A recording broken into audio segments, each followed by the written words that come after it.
సంస్కృతి సంపద YouTube channel తరపున అందరికీ స్వాగతం.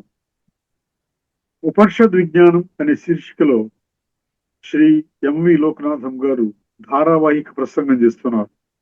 వారి ధారావాహిక ప్రసంగంలో ఈరోజు 89వ ప్రసంగం చేస్తున్నారు. ఈనాటి ప్రసంగాంశం కఠోపనిషత్. శ్రీ లోకనాథం గారికి స్వాగతం. హరి ఓం తత్సత్. ఓం గురవే సర్వలోకానాం భిషజే భవరోగిణాం నిధయే సర్వవిద్యానాం దక్షిణామూర్తయే నమః. ఓం సదాశివ సమారంభాం శంకరాచార్యమధ్యమాం అస్మదాచార్యపర్యంతాం వందే గురు పరంపరాం.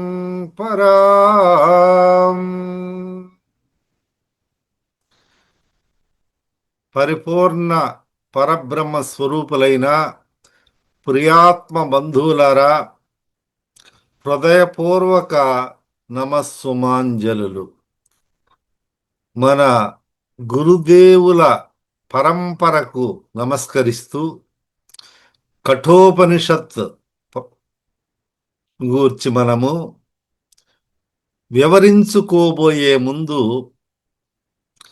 శిష్టానుచారముగా పరంపరగా వచ్చుచున్నటువంటి శాంతి మంత్రమును పఠించి, శ్రోతలు గురువు పఠించి ఉపనిషత్ విజ్ఞానమును తెలుసుకొనుట సుప్రసిద్ధమైనటువంటి ఆచారంగా వెలుగుతున్నది కనుక శాంతి మంత్రము ఓం సహనా భవతు సహనౌ భునక్తు సహ వీర్యం కరవావహై తేజస్వినావధీతమస్తు మా విద్విషావహై. మా విద్విషావహై.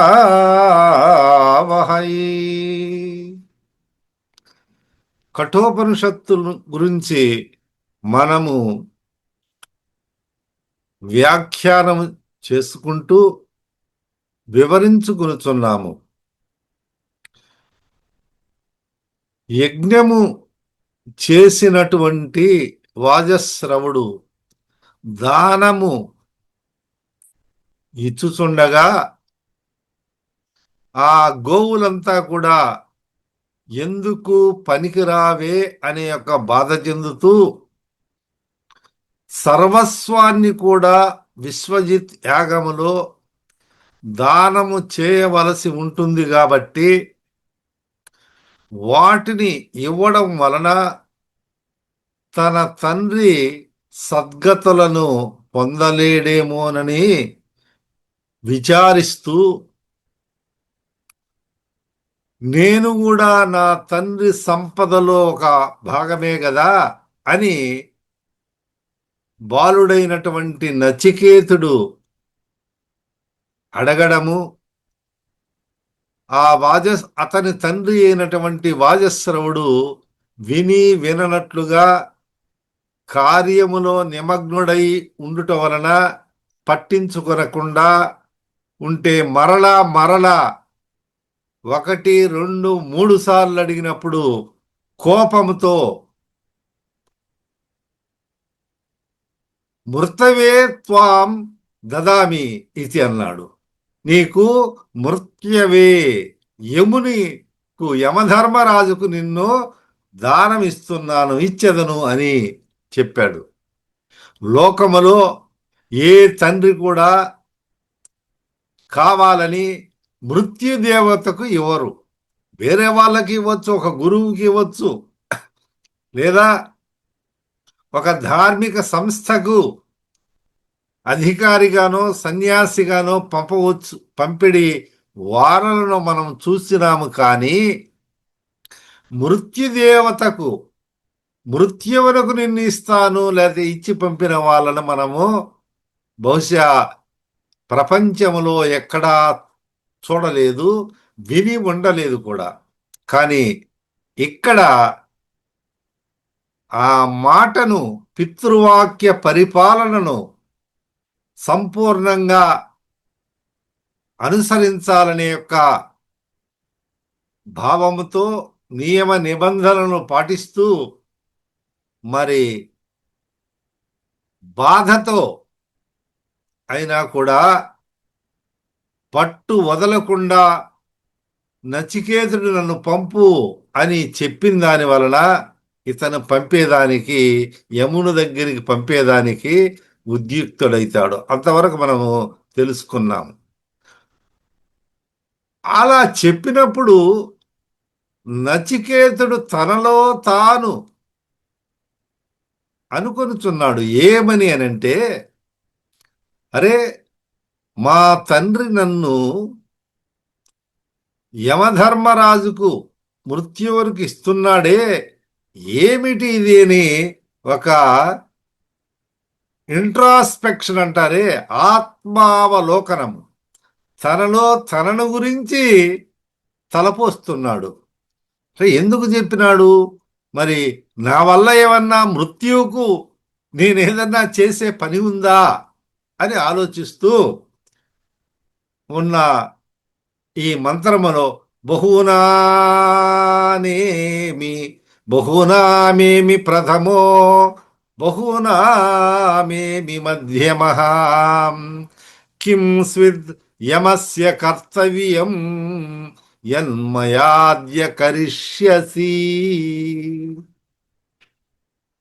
నేను మృత్యువుకు నన్ను ఇవ్వబోతున్నారు కదా, నా వలన ఏమి ప్రయోజనం ఉంటుంది, ఏమిటిది అని ఈ బాలకుడు అతను రకరకాలుగా ఆలోచింపసాగాడు. మరి మృత్యువు, నేనైతే చాలా పిల్లవాడిని, యముని దగ్గరికి పోయి నేనేమి చేయగలను? యమభటత్వాన్ని ఏమన్నా యమభటులందరూ ఎట్లా ఉంటారు? వాళ్ళు చూస్తే హడలెత్తిపోయి వాళ్ళు మృత్యుపాశంలో తీసుకొని వచ్చే వాళ్ళుగా ఉంటారు, అది మనకు తెలుసు. కాబట్టి దానికి ముందు బహూనామేమి ప్రథమో బహూనామేమి మధ్యమః కిం స్విద్యమస్య కర్తవ్యం యన్మయాద్య కరిష్యతి. బహూనాం, ఏమి, ఏమి అంటే అగుచున్నానని, అగు అని, ఇచ్చు, వచ్చు, ఎట్లా ఆ పద ఆ సందర్భాన్ని బట్టి మనం దాని యొక్క అర్థం తెలుసుకుంటాం. బహూనాం ఏమి ప్రథమః, బహూనాం ఏమి మధ్యమః, కిం స్విత్ యమస్య కర్తవ్యం యత్ మయా అద్య కరిష్యతి. ఒక పదవిభాగములో మనము కొంచెము సులభంగా అర్థమయ్యేదానికి బహూనాం అంటే, బహూనాం అంటే అనేక మందిలో, ఇటువంటి అనేక మందులలో అంటే అనేక మంది అయినటువంటి శిష్యుల్లో గాని పుత్రులలో గాని నేను ప్రథమః అంటే ప్రథముడు, ముఖ్యుడను, సర్వప్రథముడు అంటారే, అందరికంటే ముందున్నటువంటి వాడిని కదా అని ఆలోచిస్తూ, ఏమి అంటే నేను ప్రథముడుగా, ముఖ్యుడుగా ఉన్నాను కదా, వచ్చుచున్నాను కదా, అగుచున్నాను కదా. బహూనాం అనేక మందిలో కూడా, అనేక మంది శిష్యుల్లో అయితేమి, మరి పుత్రుల్లో అయితేనేమి, మధ్యమః అథవా మధ్యముగా అయినా ఉంటాను గాని, ఏమి అంటే అగుచున్నాను గాని అథముడుగా ఉండడం లేదని భావిస్తున్నాడు. అంటే తన యొక్క బలమును, తన యొక్క స్థితిని ఈయన ఆలోచించుకుని, నేను ఎటువంటి వాడను అని తనను తాను పరిశీలించుకునుచున్నాడు. మనం ముందే చెప్పుకున్నాం ఇది వరకు, ఉపోద్ఘాతములో ఈ కఠోపనిషత్తులో ఉన్నటువంటి విషయాలనే భగవద్గీతలో శబ్ద సారూప్యముగాను అర్థ సారూప్యముగాను అనేక చోట్ల కనిపించుతున్నవి అని మనం చెప్పుకున్నాం. అంటే ఇక్కడ లోకములో లేదా ప్రపంచములో మనము చూచినటువంటి వాళ్ళల్లో మామూలుగా 3 రకాలుగా మనము విభజించవచ్చు: ప్రథముడు, మధ్యముడు, అధముడు. దీనినే భగవద్గీతలో శ్రద్ధాత్రయ విభాగ యోగము అనే పేరుతో సప్తదశాధ్యాయము అంటే 17వ అధ్యాయములో ఈ శ్రద్ధ మన వానికి శ్రద్ధ ఆవహించిందని మనం ముందు తెలుసుకున్నాం కదా. శ్రద్ధాభక్తుడై శ్రద్ధతో కలిగి ఉన్నటువంటి వాడై తండ్రి దగ్గరికి పోయి ప్రశ్నిస్తున్నాడు, లేకపోతే అడుగుతున్నాడు కదా. ఆ విషయాలను ఈ ఈ కఠోపనిషత్తులో చెప్పినటువంటి విషయాలనే కూడా భగవద్గీతలో తెలియజేసబడి ఉన్నది సుదీర్ఘంగా. అందులో 3 రకాలైనటువంటి గుణాలు మనం తామస, రాజస, తమో, సాత్విక గుణాలు, సాత్విక, రాజస, తమో గుణాలు. ఆహారములో 3 రకాలు: సాత్విక, రాజస, తామసాహారములు. అట్లనే శారీరక, వాచిక, శారీరక, మానసిక తపస్సులు. ఇట్లా ప్రతి విషయాన్ని గురించి అక్కడ 3 రకాలుగా వివరించబడింది. అంటే ప్రతి విషయాలను మనము త్రిపుటి అంటాము, శ్రవణ మనన నిధిధ్యాసలు. ఈ త్రిపుటి అనేది మనకు జ్ఞాన జ్ఞేయములు. ఇట్లా ఈ 3 రకాలుగా విభజించడం ముల్లోకములు అంటాము, ముమ్మాటికి అంటాము. ఆ విధంగా ఈ 3 రకాలుగా విభజనలో నేను అధముడును కాదు కదా అని తండ్రి మాటలు విని తండ్రి ఏమని చెప్పాడు? నిన్ను త్వా యమస్య దదాతి ఇతి దాస్యతి ఇతి, నేను నీకు యమునికి ఇచ్చినాను అని చెప్పినప్పుడు తనలో తాను వితర్కించుకొనుతున్నాడు. ఏమని అంటే, నేను ప్రథముడుగా ఉంటాను కదా, లేదా మధ్యముడుగైనా ఉంటాను శిష్యుల్లో కానీ పుత్రుల్లో కానీ అని అనుకుంటూ అటువంటి విషయాలనే కూడా మన భగవద్గీతలో నేను దేవద్విజగురు ప్రాజ్ఞ పూజనం శౌచమార్జనం బ్రహ్మచర్యమహింసాచ శారీరం తప ఉచ్యతే అనుద్వేగకరం వాక్యం సత్యం ప్రియహితం చేతు స్వాధ్యాయాభ్యసనం చైవ వాంగ్మయం తప ఉచ్యతే మనః ప్రసాద సౌమ్యత్వం మౌనమాత్మ వినిగ్రహ భావ సంశుద్ధిరిత్యేతపో మానసముచ్యతే. ఇట్లా ఈ త్రివిధ తపస్సుల గురించి కూడా అక్కడ తెలియజేయమన్నారు. అటువంటి ఉత్తమ కోవకు చెందినటువంటి నచికేతుడైనటువంటి ఈ బాలకుడు ఆలోచిస్తున్నాడు. చూడండి, అతని వయస్సు పట్టుమని 5 ఏండ్లు. కానీ నేను ప్రథముడిగా ఉంటాను కదా, కానీ మా తండ్రి గారు మరి కింస్విత్ అస్య కర్తవ్యం యన్మయా అద్య కరిష్యతి, నన్ను యమునికి కర్తవ్యం నేను పోయి యమునికి చేయవలసినటువంటి ప్రయోజనము కింస్విత్ ఏమున్నదబ్బా, మయా నాతో చేయదగినటువంటి పని యమునికి ఏముంది? ఇప్పుడు నేను ఇప్పుడు కిం కరిష్యతి, నేను ఏం చేయాలి, ఇట్లా ఏం చేస్తాడు అని ఆలోచించసాగాడు. సహజమే ఇది. యమునికి ఇస్తున్నానంటే యమ భటులు వాళ్ళు పోయి యమపాశాలు తీసుకొని పోయి ఈ అందరినీ కూడా ఎవరైతే మృత్యు సమీపించినాదో వాళ్ళను తీసుకొని వచ్చి ఆ యమలోకానికి చేర్చాలి. ఇది మనకు తెలిసినటువంటి విషయము. కానీ మరి ఇతడేమో బాలకుడు నచికేతుడు, ఈయన పోయి యమభటుడు కాకపోతే రా అని పిలిస్తే అప్పోయా నువ్వు పిల్లవాడు నువ్వు పిలిస్తే మేము రావాలని నువ్వు పో చెప్పుకోపో అని అంటారేమో. ఏమిటో నేను యమ భట కార్యక్రమం భటుడుగా చేయగలనా, ఏమిటిది అని తన మనసులో తాను తలపోచుకుంటున్నాడు, వితర్కించుకున్నాడు, ఆలోచించుకుంటున్నాడు సుదీర్ఘంగా. ఏమిటి ఇది, నేను అక్కడికి పోయి ఏం చేయాలి, ఎట్లా ఏమని తనలో తాను అంతర్మథనము చెందుతున్నాడు. ఇది సహజమే. ఏదైనా మన పెద్దవాళ్ళు లేకపోతే తండ్రి గాని చెప్పినప్పుడు అప్పుడు చేయలేనటువంటి భారాన్ని నిన్ను 100 కేజీలు నువ్వు మొయ్యాలా, ఎత్తుకొని పోయి పైకి పో అంటే ఏంటి, నేను చిన్నవాడిని, నా నెత్తిని ఇంత బరువు పెడితే నేను మోయగలనా అని మనం ఎట్లా అనుకుంటామో, ఆ పిల్లవాడు అయినటువంటి నచికేతుడు ఏమిటి మా తండ్రి ఈ విధంగా అన్నాడు, ఓహో అని ఆయన ఉద్దేశపూర్వకంగా అన్నాడా లేకపోతే ఏదో కోపములు అన్నాడా అని అనుకుంటూ కోపంలో ఉండి అన్నాడేమో. కానీ దీనిని మాత్రము నేను తండ్రి వాక్యాన్ని నేను పితృవాక్య పరిపాలనను చేయాలి అని నచికేతుడు ఆత్మ పరిశీలనలో అనుకుంటున్నాడన్నమాట. ఇది ప్రపంచములో సహజము. కానీ ఈయన బాధ్యత ఏమిటి,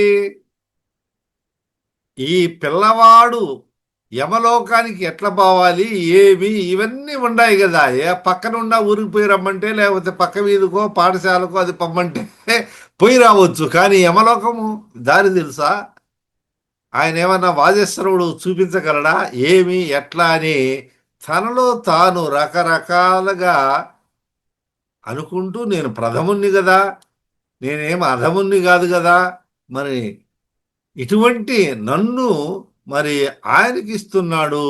ఈ ఎందువల్ల కిమ్స్విత్ ఏమున్నది, నేను చేసే కర్తవ్య పరిపాలన ఏమిటి, నేను చేయదగినటువంటి పనుల వల్ల ప్రయోజనం ఏమిటి, నేను చేయబోయే పనుల వల్ల ఆ యమునికి ఎట్లా ప్రయోజనం చేకూరుతుంది అంటే ఆయన ఆలోచిస్తున్నాడు. అంటే నన్ను ఎవరికైనా ఇప్పుడు దానం చేశారు ఆ గోవులనంతా, ఆ గోవులను దానం చేస్తే ఆ గోవుల ద్వారా వచ్చే సంతతి అభివృద్ధి ద్వారా పాడి పంటలు చేసుకోవచ్చు. పుష్కలంగా సంపూర్ణమైనటువంటి ఆహారము, పాలు, నెయ్యి, వెన్న అన్నీ వనకొడతాయి. కానీ నేను పోయి ఆయనకి ఏ పని చేయాలా, ఎట్లా చేయాలా అని ఈయన తన కర్తవ్య పరిపాలన గురించి ఆలోచిస్తున్నాడు. ఏమిటిది, ఇప్పుడు ఏం చేయాలి, ఎటువంటి ప్రయోజనం ఉంది అని తనలో తానే అనుకుంటున్నాడు. అందుకని ఈయన ఆలోచించసాగాడు.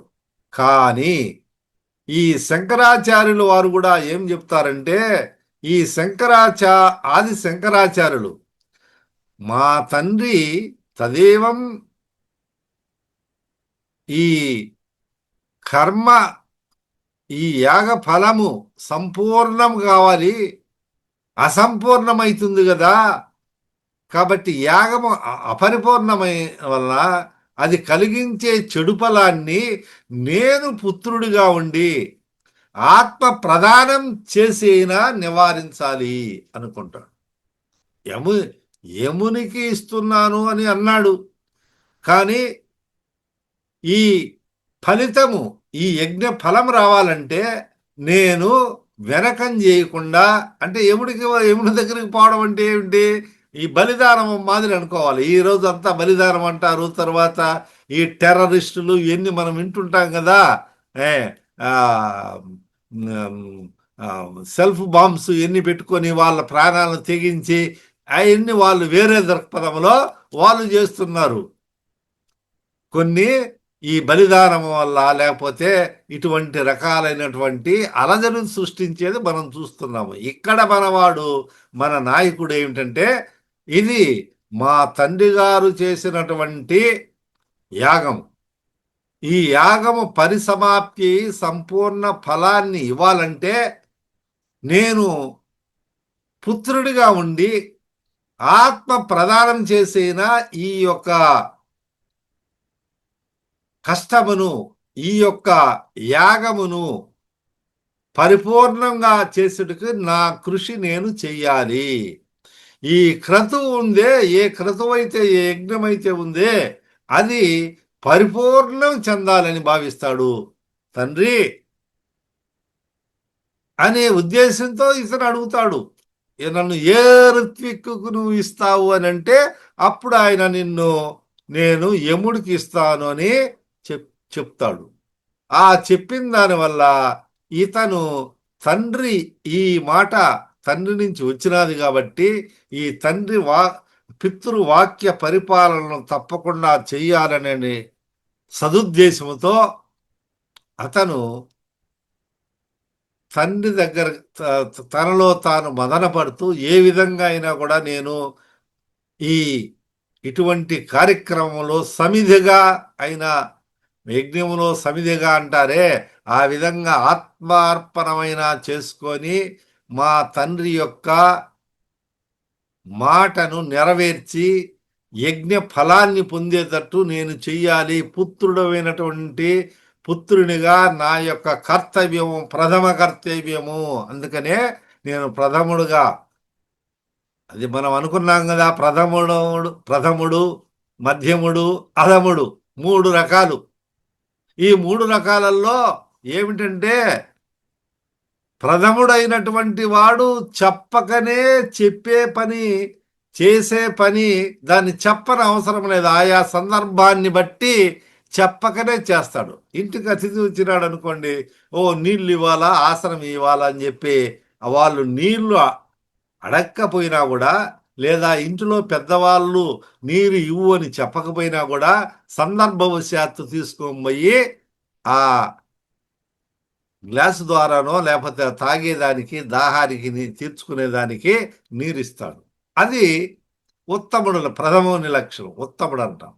ఈ మధ్యముడు అనేవాడేమో ఏం చేస్తాడు, ఆయన రే నువ్వు నీళ్లు తెచ్చి ఇవ్వు, లేకపోతే ఒక గ్లాస్తో నీళ్ళు ఇవ్వు అతిథికి అన్నప్పుడు చెప్పినప్పుడే చేస్తాడు. చెప్పకపోతే అతను చేయడు, స్వతహాగా చేయలేడు.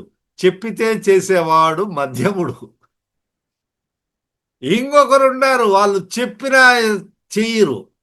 అంటే నీళ్ళు ఇవ్వరా అంటే సోమరిపోతు, తన చేతులే తనకు బరువైనటువంటి వాడు నీళ్లు తెచ్చేవాడు, చెప్పిన వాడే తెచ్చి ఇవ్వాల. ఇట్లా ఈ 3 రకాలుగా ఉంటారని మాకు గురువులు చెప్పేవాళ్ళు అన్నమాట. కాబట్టి మనల్ని కూడా మనము దీన్ని బట్టి మనం తెలుసుకోవాల్సినదంటే, మనము ఎటువంటి కోవకు చెందినటువంటి వారము, మనము ప్రథమ స్థానంలో ఉన్నామా, మధ్యమ స్థానంలో ఉన్నామా, అధమ స్థానంలో ఉన్నామా.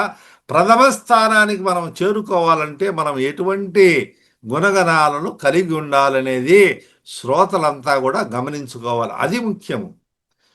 ఇక్కడ ఉపనిషత్తులో ఉన్నటువంటి విషయము పరోక్షంగా ప్రత్యక్షంగా తెలియజేస్తూ పరోక్షంగా మనల్ని గురించి చెబుతున్నది. ఇటువంటి గుణగణాలను మీరు కూడా నచికేతుని మాదిరి గుణగణాలతో ప్రథమ స్థానంలో రావాలి అనే భావాన్ని తెలియజేస్తున్నది. కాబట్టి ఈ ఉపనిషత్ మంత్రము ఉత్తమోత్తమైనటువంటి గుణగణాలతో విరాజిల్లుతున్నది. తదుపరి మనము ఈ మంత్రాలను తెలుసుకుందాము.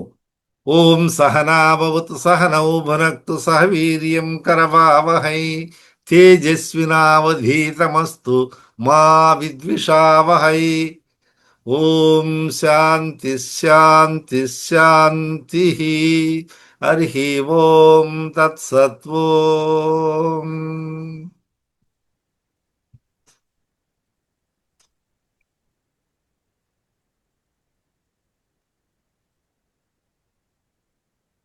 ఉపనిషద్ విజ్ఞానము అనే శీర్షికలో ధారావాహిక ప్రసంగం చేసిన శ్రీ లోకనాథం గారికి ధన్యవాదాలు. కృతజ్ఞతాభివందనము.